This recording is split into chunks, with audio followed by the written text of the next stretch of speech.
All right, guys. So we're back on community questions. Got a good one today. We're going to talk about the linebacker core. We all know what just happened.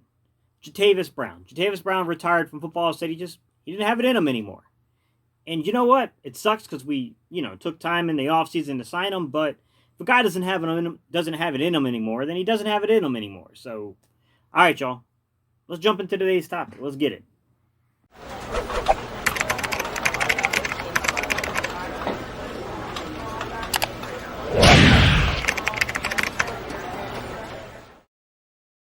What's up, Eagles Nation? What's going on, NFL world? How you doing, division rivals? This is Steven Hyder with Gate City Sports Channel, the sports channel where the cerebral NFL fan comes for about 10 minutes of daily content. Good morning, good afternoon, or good evening, whenever it is you get around to watching this. Once again, guys, my name is Steven Hyder, and this is Gate City Sports Channel. All right, y'all, today's topic. So listen, I'm going to play the voicemail message. This is from Tony McBride, and he's asking a very simple and basic question. In light of what is going on, what do I think about our linebacking core? Is this indeed the Achilles heel of the Philadelphia Eagles? Like, truthfully and honestly, is this going to be a very, very large problem for the Philadelphia Eagles in the future? All right, y'all. Let's jump into the message. Hi, this is Tony McBride. Wanted to know what's the deal with our linebackers core for the Eagles? Is it going to be our Achilles heel in 2020, or do you have a plan and some solid candidates? Thanks. All right, Tony. I appreciate the phone call, man. Thank you so much for leaving that message. So, my answer is this. Do I think it's an Achilles heel of the Eagles? I don't know. I think it's certainly the weakest position group amongst the Philadelphia Eagles, no doubt about it.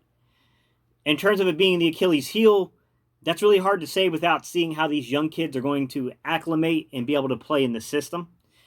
This is going to be a very uneasy season with the linebackers because, look, not only have we lost Nigel Bradham, okay, but you really got to count Malcolm Jenkins to an extent as a rover, a linebacker, essentially. He's a rover. It's a safety that kind of plays a linebacker role.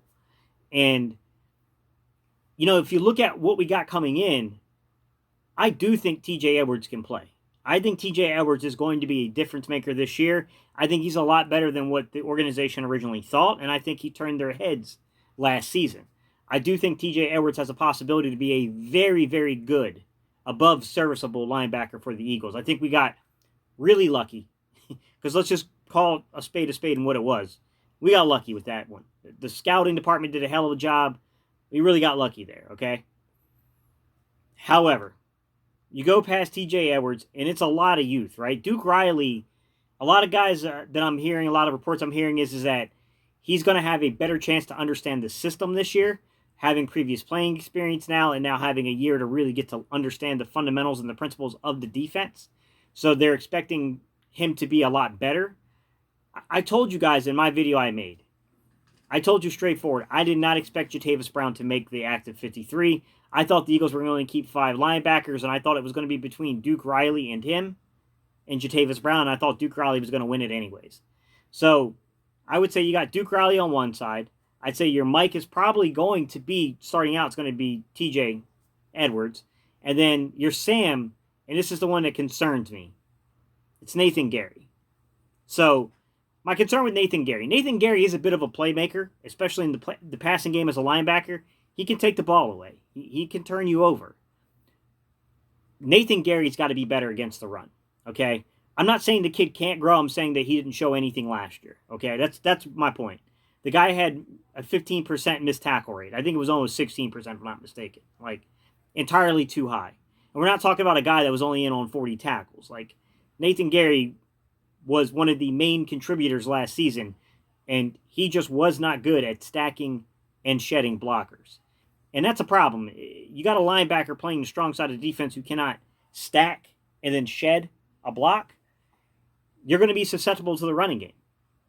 So I do think that in some instances against some teams, we could struggle if Nathan Gary can't develop more as a run defender, as a run, a run stopper, that type of linebacker. TJ Edwards is a really, really good run defender. He anticipates plays well. He flows to the hole well. TJ Edwards is really good in that role. And I got to tell you, when I watched the film, I thought when you put And there's some nuance here, okay? But I thought when you put Shaun Bradley at the will, when it came to running, defending the run, I thought he did a really good job at the will position for Temple. Now, as the Mike, I thought there were times he did struggle a little bit with shedding, to shed those blocks. But I definitely thought at the will, he definitely shined there. And then, look, we got Davion Taylor. The question becomes, how fast can Davion Taylor understand his role in this defense, understand the concepts and the fundamental principles of the defense, and make like a real contribution to the football team? Because the athleticism is there. This kid can definitely move sideline to sideline. He can be a problem for teams. The question being is, you're going with a kid that doesn't have a whole lot of playing experience, and that's a big issue. You gotta, to some extent, you've got to show up and you've got to be able to prove that you can do this at a high level. And I don't know that we know that about Davion Taylor yet. But obviously, the underlying athleticism is phenomenal with this kid. This kid, if he gets those fundamentals and the principles down, he could be special. This is a mixed bag because I know there are some people arguing that we might keep 6 linebackers just because of issues with depth. You might want to keep a guy on there. My opinion is when it comes to deciding on a 6 linebacker, it has nothing to do with our depth at the position because you can carry that guy on the practice squad. I think it more so comes down to the special teams production.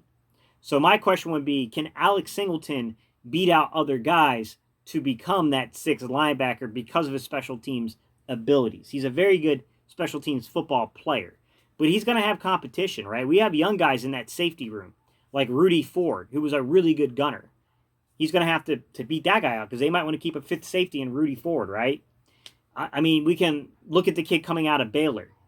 He's a punt returner. You know what I mean? Like there are guys who are going to be vying for the last roster spot here. So it's really hard to even predict, will there be 5, 6 linebackers? You know what I mean? Like how many are we going to keep on this roster? And I really think it comes down to the special teams contributions that can be made. And don't sleep on the fact that also comes down to a conversation about, Bradley and about Davion Taylor and the contributions they can make as rookies towards the special teams unit.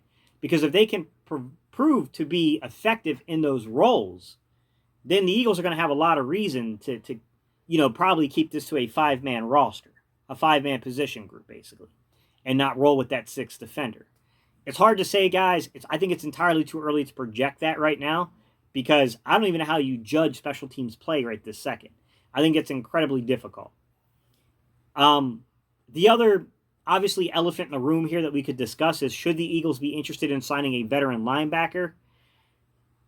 My answer would be yes. My gut feeling is they will not do that. I thought Nigel Bradley made the most sense if you're going to bring back a veteran linebacker, and they didn't do that.